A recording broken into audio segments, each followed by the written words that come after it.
Maria dekeda caalamiga ah ee Berbera Engineer Cali Cumar Maxamed Cali Xorxor oo maanta warbaahinta kula hadlayay xafiiskiisa ayaa ka warramay in dekeda caalamiga ah ee Berbera lagu soo kordhiyay adeeg kontiinar lagu rarayo xoolaha nool hilibkooda oo diyaarsan oo qalan iyo isla markaa kalluunka oo isagana loo dhoofin karo guud ahaanba wadamada caalamka waxaanu ganacsatada reer Somaliland u soo jeediyay inay soo diyaarsadaan shirkadihii ama dalalka ay u diri lahaayeen adeegaasna ay dekedu u fulin doonto waxaan laga dhamaystiran imika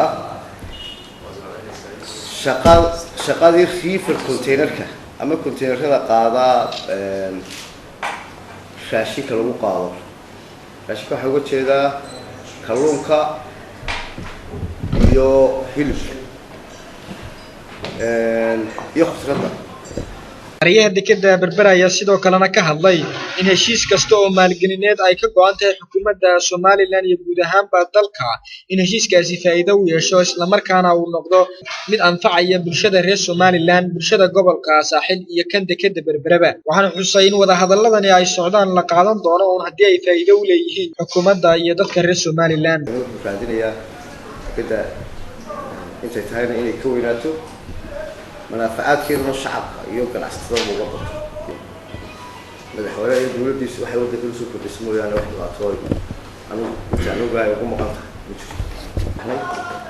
si taasma dawladda oo isagu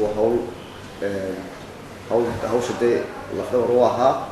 iyo wasiirka ganacsiga iyo maalgelinta shaqadiisa tahay yaano dabaal ku tikada oo saxeeya saxaasan wahay waana soo maray labo damaar soo maray way baloor ka shaqeeyaan laakiin annaka waxa loo aasaas ahaa in aan soo ogaano qolada ragga booska fadhiyo kala fadhiya dekedahaas hawshaas laga galay sida ay wax noqdeen iyo sida hore ahaayeen sida ay heshiisyada u galeen iyo halka loo maray marka wax badan baan ka soo faa'iideysanay كل سبورت كنا دولة لو بالدنيا. عبد الكريم سعيد صالح تلفزيون كعالمي جاي هون كيبل تي في دكتور عالمي جاي بربرة.